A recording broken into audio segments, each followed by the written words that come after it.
Wow, it's new, so it's beautiful. Looks like a nice, easy-to-live-in house. Just married, my husband Justin and I had put a lot of care into building our beloved home. It was Justin's father, Brian, and mother, Melissa, who placed a muddy old suitcase in our meticulously cleaned living room. Turns out, they were moving in with us from today.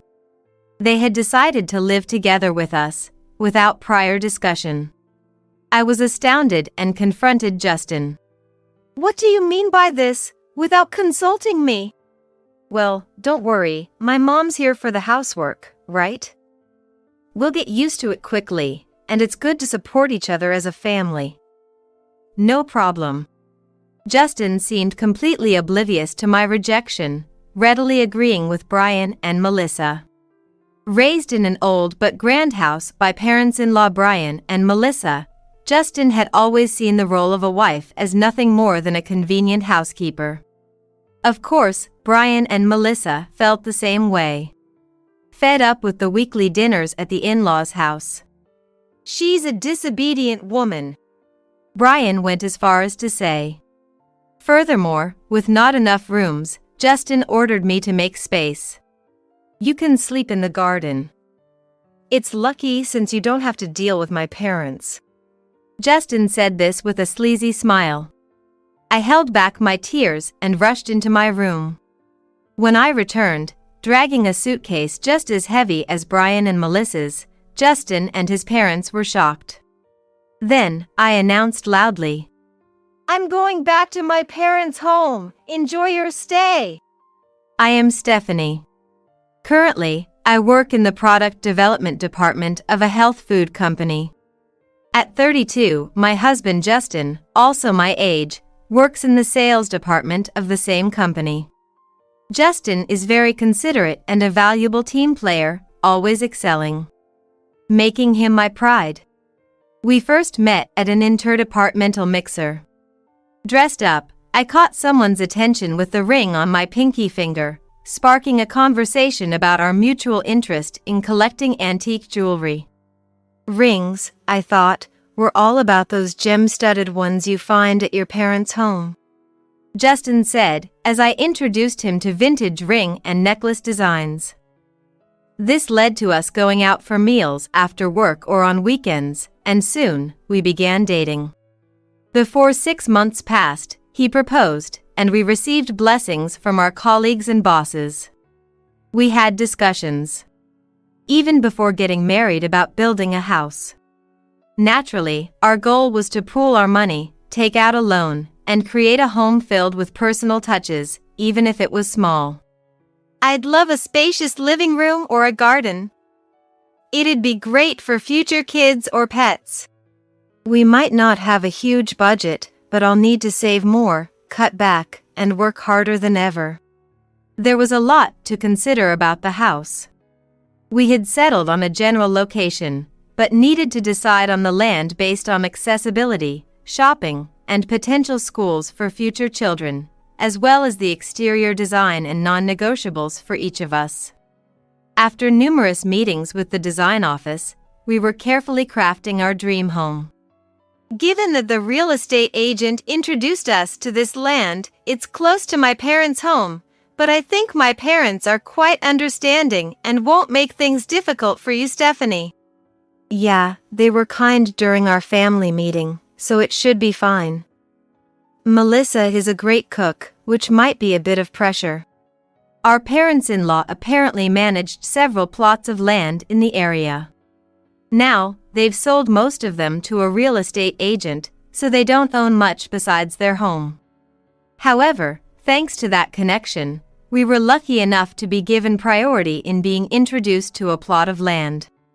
Since it was found through a referral, the location was going to be near the in-laws' house. Brian, Melissa, and I didn't have many opportunities to meet. That made our relationship somewhat tense.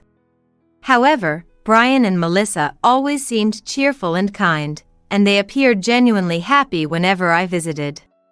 Brian is responsible, and Melissa is a housewife who values family.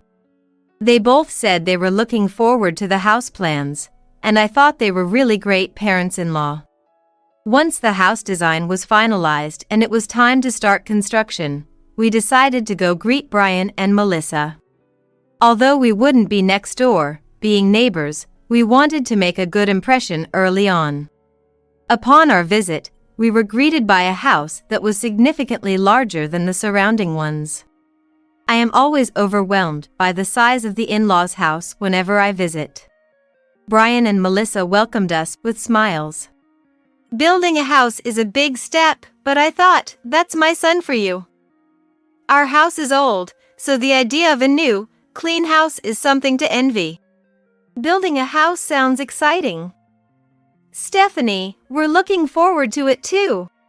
Both Brian and Melissa were supportive.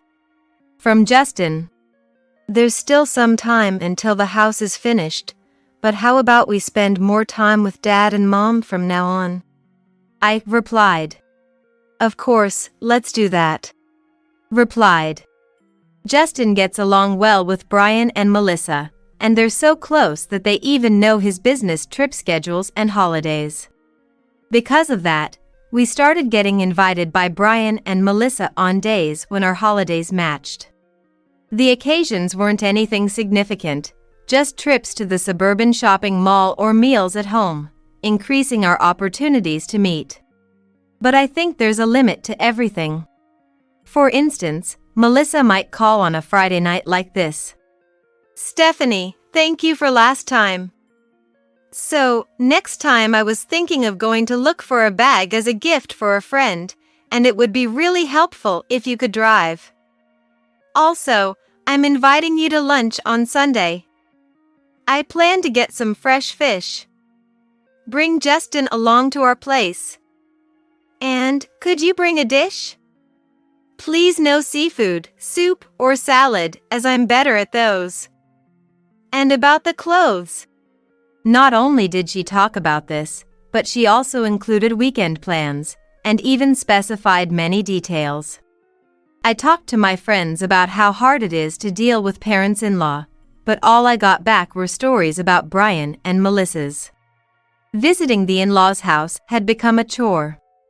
Despite being busy with work, the constant weekend calls were too much. So, I finally mustered the courage to decline Melissa's invitations. I'm truly sorry for intruding so often. Plus, I really want some downtime on weekends. It's a bit embarrassing, but when you're working, house chores just pile up. Despite my attempt to divert the conversation, Melissa was unfazed. Don't be silly, we're family now. And just like that, I couldn't escape the upcoming weekend visit. Reluctantly, I went to the in-laws' house with a heavy heart. Worst of all, Justin was aware of my attempt to decline.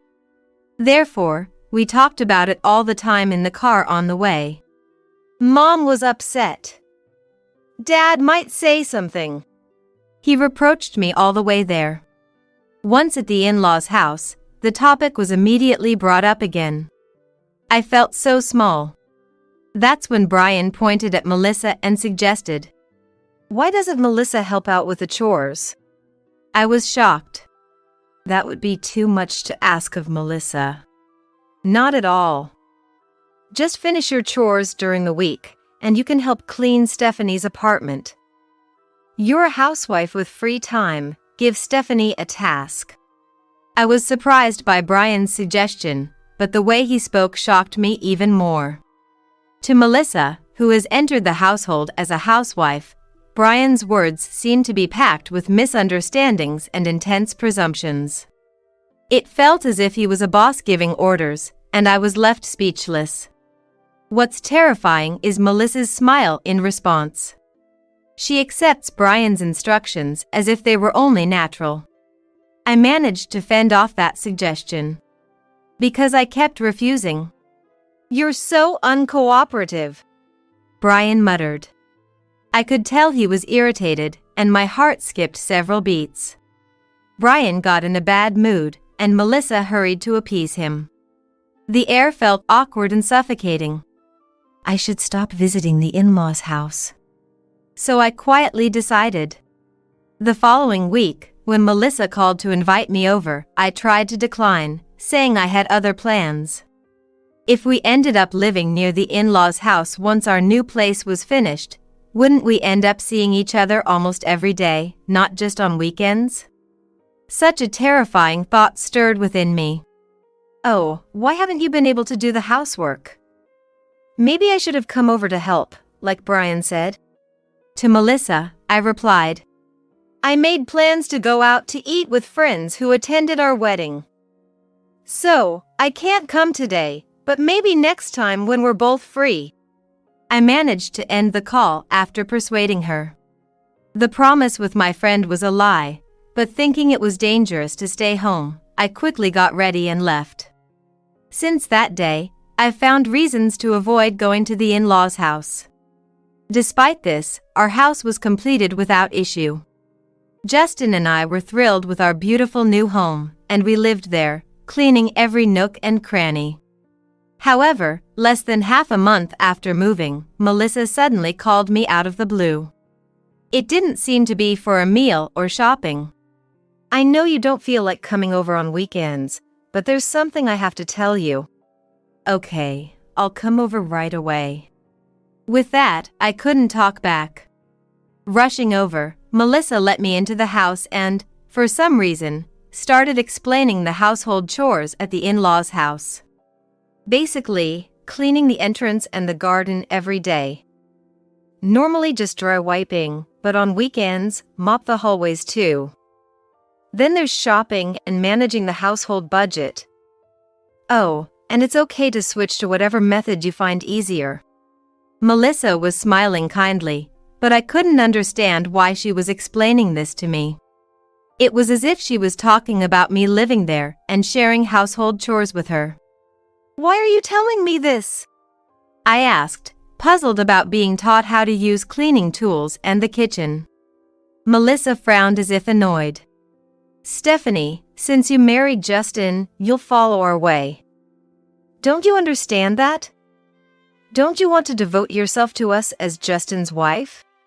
Then, Melissa asked, How long do you plan to keep working? Melissa asked. I was speechless, not having any intention to quit. It seemed in Melissa's mind, I was eventually supposed to retire and become a housewife, helping out with the chores at the in-laws' house. Dumbfounded by being dragged into such an unexpected conversation. If that's the case, I'm leaving, I firmly said. I understand the importance of devoting myself to family as a wife, and I'm willing to help out as much as possible.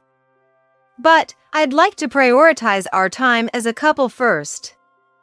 I still have work in my own household chores, so I can't help out here.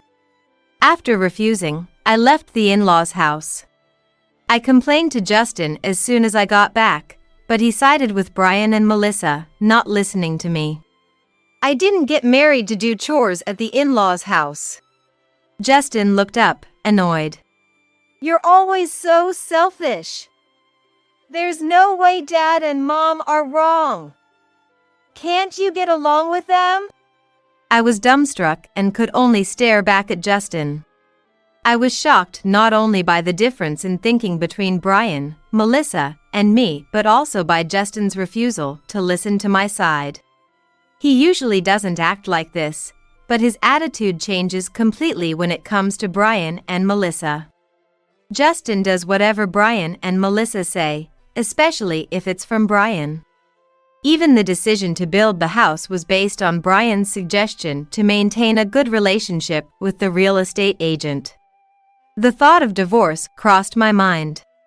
But with Justin frequently away on business trips, I spend a lot of time alone at home.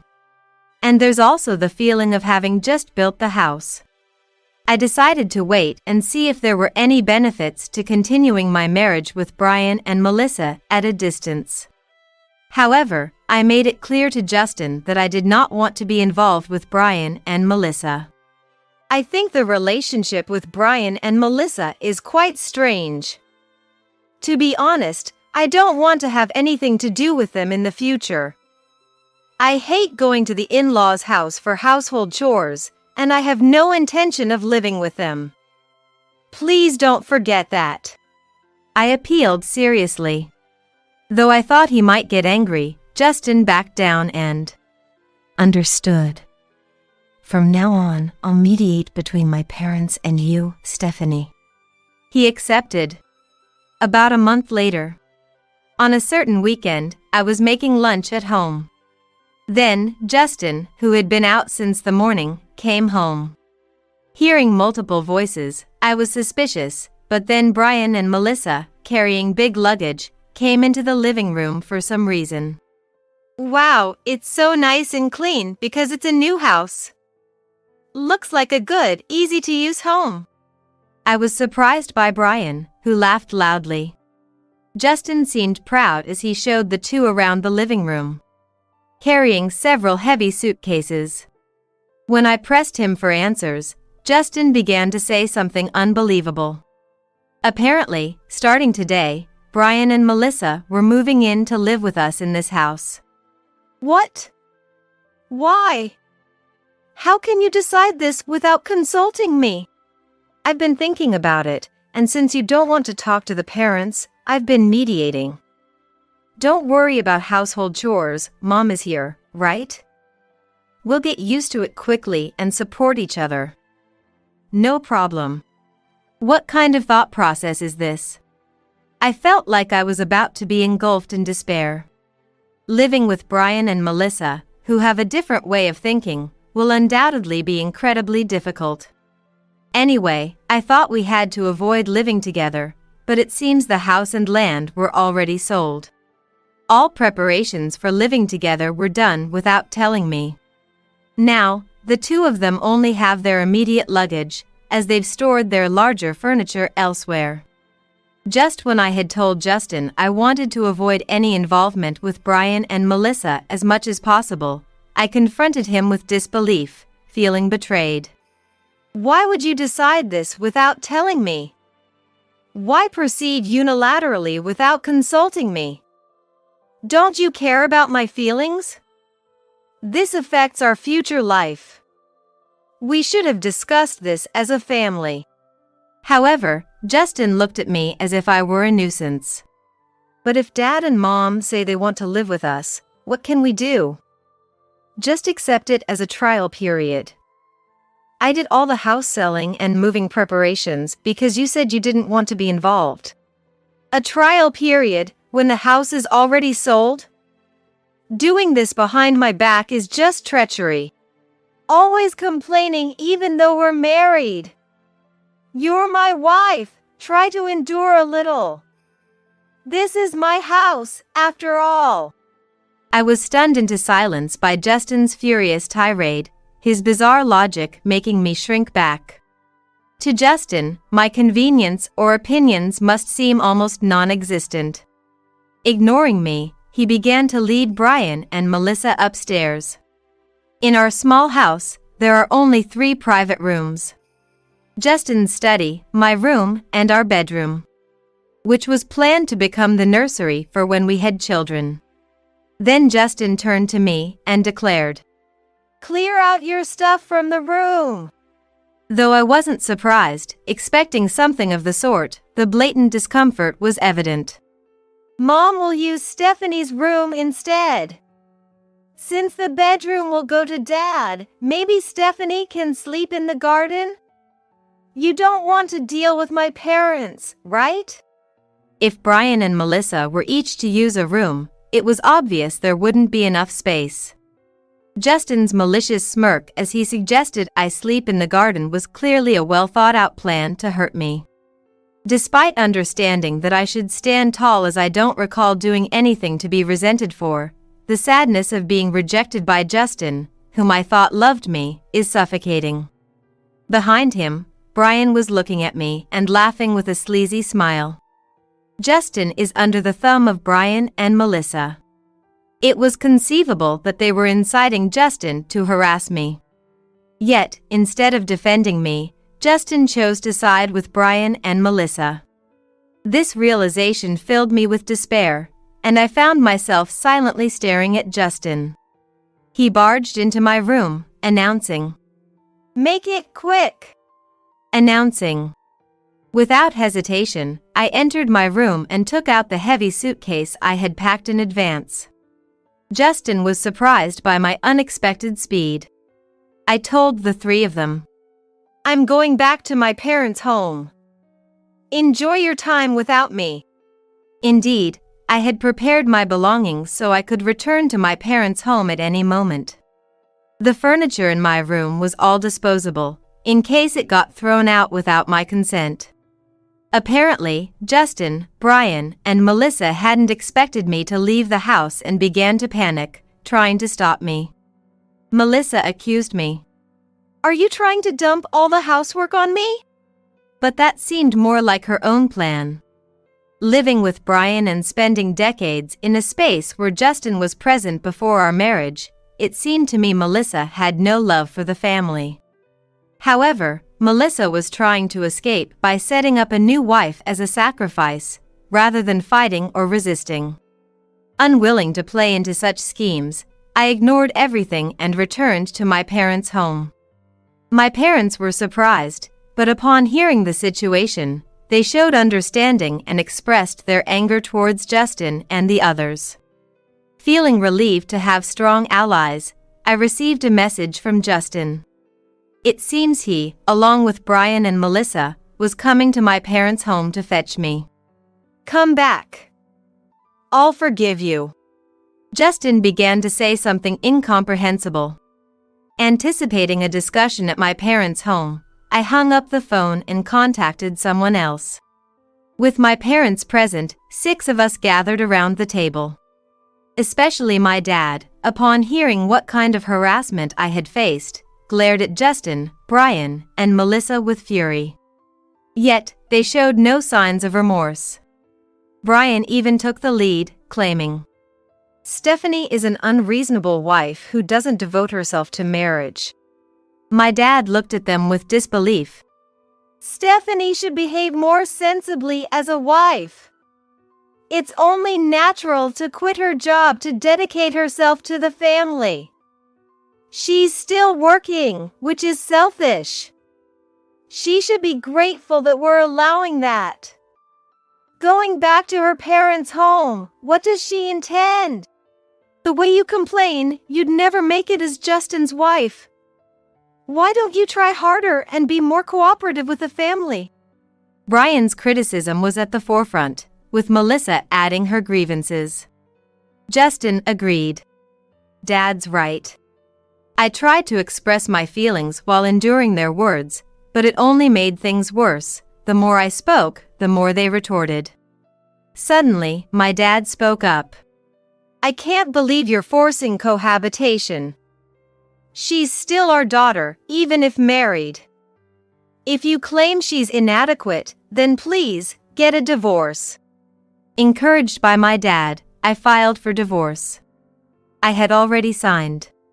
All that was needed was Justin's signature, but upon seeing this, Brian and Justin started to get angry, their eyes narrowing. "Hey, don't be foolish. You think this will solve everything? Don't expect a divorce to just happen. Resorting to drastic measures, you coward." As Brian raised his voice, Justin followed with a look of discomfort towards me. "We haven't even had a proper discussion. Can't you just calm down and think about this? This is why I hate women who can't engage in logical discussions." Justin and his accusations continued, as if to break the family apart, acting all high and mighty. They claim they want to discuss, but it doesn't seem like they're in any state to have a conversation. I had long given up on talking and was only focused on getting the divorce papers signed. And it wasn't just Justin and Brian's terrible attitude that was the reason for the divorce. I have something I want to ask Melissa as well about this video. Saying that, I took out my mobile phone and played a certain video. Melissa's complexion changed as she peered into the screen. It was obvious she knew what was on it. It showed Melissa opening a drawer in my room. Since I had started refusing to do chores at my in-laws' house and rejecting their company, I noticed things gradually disappearing from my room. Stored in the drawer was a large box for antique jewelry, which had been a conversation starter between Justin and me. While the items were not all expensive, some were kept in a locked box. Stolen were luxurious-looking precious metals, antique rings, and a few other accessories, along with the contents of the locked box. All were part of an important collection, but also terrifyingly indicative that someone had been entering my room. I pondered if Justin was the culprit, but it seemed unlikely he'd target antiques that wouldn't sell for much. The price range is tricky, and the freedom Justin allows me in collecting items without complaints is because he knows I only buy cheap things. However, the disappearance of jewelry with gems suggests the motive was definitely for cash. Could it be that someone was let into the house while I was away? Frightened, I decided to gather evidence first and quickly bought a camera. After installing it in the shadow of the furniture, it wasn't long before the culprit was caught on video. The person who appeared in my room during the hours when no one was supposed to be home was Melissa. She must have had access through a key Justin lent her or a duplicate she had made. Using that key, Melissa targeted the times when no one was home to steal precious metals from the jewelry box, little by little. When confronted with this conclusive evidence from the video, Melissa turned pale. "I've already cashed them in, so I can't return them," and blurted out. When I said, "I will be seeking damages equivalent to the value," Melissa's irritating voice echoed, "That's a lie! No way!" Though I mostly collected inexpensive items, some of my jewelry was indeed luxurious. Among the items Melissa stole were those high-end accessories. Probably, the ones I kept locked up and treasured caught her eye. The cash value must have been significant. Because of this, the claim amount exceeded $5,000. Naturally, Melissa, being a housewife, couldn't possibly pay. Brian was trembling as he glared at me, not blaming Melissa for her theft. "Are you kidding me?" but barking, "You're going to sue over something this trivial? If you married Justin, then listen to him. Stop dressing up in garbage toys and be more." Brian was red in the face, yelling at the top of his lungs. It seemed he was seriously considering me as his property. The impression was that he was angry simply because I wasn't listening to him. "Don't you think you've joked enough?" Then he stood up and raised his hand towards me. I thought I was going to be hit, but Dad quickly stepped in to prevent it. However, at that moment, the doorbell rang. It was the visitor I had contacted. A lawyer familiar with divorce issues, who I had consulted about when considering divorce and more seriously when theft suspicions arose. When I visited the office known for its strong divorce litigation team, I was fortunate to be assigned to an older, competent lawyer. The atmosphere was filled with solemnity, and Justin, Brian, and Melissa seemed to shrink under the lawyer's presence, listening quietly.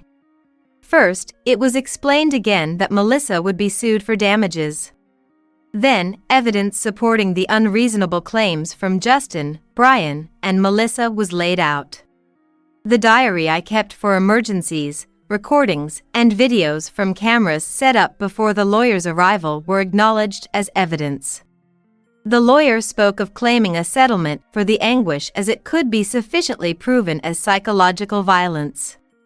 When my firm intention to divorce and the discussions about property division came up, Justin stood up in a panic, starting to cling to me. "Drop this stupid idea of divorce. Aren't we in love? Do you seriously want to break up?" Following Justin's lead, "That's right, reconsider. You can still turn back now." Brian and Melissa also started, suggesting they were hoping for a retraction of the divorce. "We're not in love anymore. I really want to divorce Justin." For that, I'd consult a lawyer as many times as needed, and I don't care how long it takes or if it goes to court. When I said that coldly, Justin looked stunned, as if he had resigned himself to the idea. Seemingly disheartened, perhaps due to the authoritative title of a lawyer, Brian and Melissa also became completely silent and reluctantly agreed to the divorce. When the lawyer asked Melissa about her motive for stealing, a surprising fact was revealed. Melissa had been extravagant with money, splurging on shopping and such, resulting in not having enough for living expenses. Unable to tell Brian, she plotted to borrow money from Justin. Since Justin was on a business trip, "Use the spare key to get in. There's money in the bedroom drawer, you can take that," he instructed. Following his instructions, Melissa noticed a ring I had left in the bedroom. "Isn't there more?" She became greedy. After searching my room, she found jewelry in the closet. In addition to the jewelry, she found a fancy locked box and hurriedly took it to a locksmith. "I lost the key."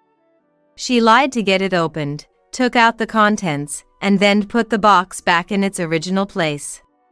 Every time she ran out of money, she confessed to coming to the house on her own and stealing a little at a time. Brian, hearing this, "You're the worst kind of thief," berated Melissa. Amidst the barrage of insults, "Take that talk home."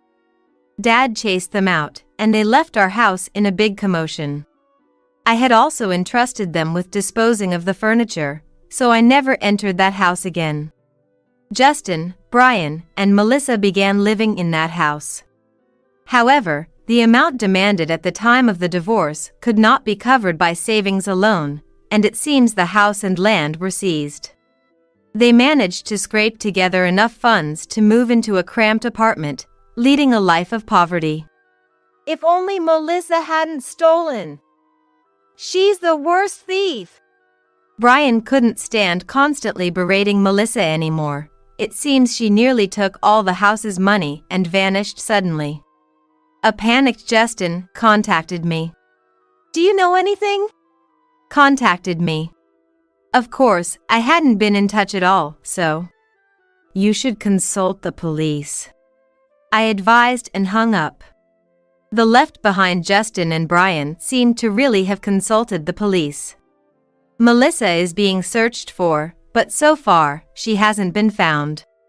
There's been no contact, but perhaps if she's found, she won't be returned to Brian and them. Justin and Brian, having no one else to take care of them, seemed to continue days filled with constant quarreling and bickering. Even at the company, rumors about Justin from other departments came flowing in. Perhaps due to the stress of a lower standard of living, his mistakes at work increased, and his sales department performance kept dropping. Justin, who got work by being nice to everyone, started making blunders such as increasing gaffes with clients, and in no time, was removed from his position and transferred to another department. It was a department known for its grueling workload, so the exhaustion only accumulated. Moreover, he made a major mistake by disclosing internal confidential information to a client and finally, completely lost his place. This became a significant issue within the company. Various departments were rushed for countermeasures, and Justin was held responsible and disciplined. Eventually, Justin felt too uncomfortable and resigned on his own, a friend from work told me. As for Brian, similarly burdened by exhaustion, his demeanor at work visibly became harsher. Company colleagues and subordinates began to suffer from mental distress one after another and received demotions. But, it seems my decision wounded Brian's pride, and in a fit of anger, he chose to resign on his own. Given the age factor, finding a new job was challenging, and later on, Justin reached out saying, "I'm living off my savings, please help." However, I had no choice but to refuse. After all, the settlement had already been paid, so I saw no reason to continue our association. I declined and promptly set Justin and Brian's numbers to block. Finally free from that tie, I had been feeling bothered by the looks of divorce at the office, so I decided to switch jobs to a company that had been offering me a better position for a while. Moreover, I couldn't keep relying on my parents' home forever, so I used the settlement money to move into an apartment closer to my workplace. My parents were worried but respected my desire to become independent and saw me off. I kept in touch with my parents and spent valuable time with them at my parents' home during long vacations. In this new place, my life began to feel fulfilled. I was recovering mentally to the point where I could think positively about marrying again if the opportunity arose.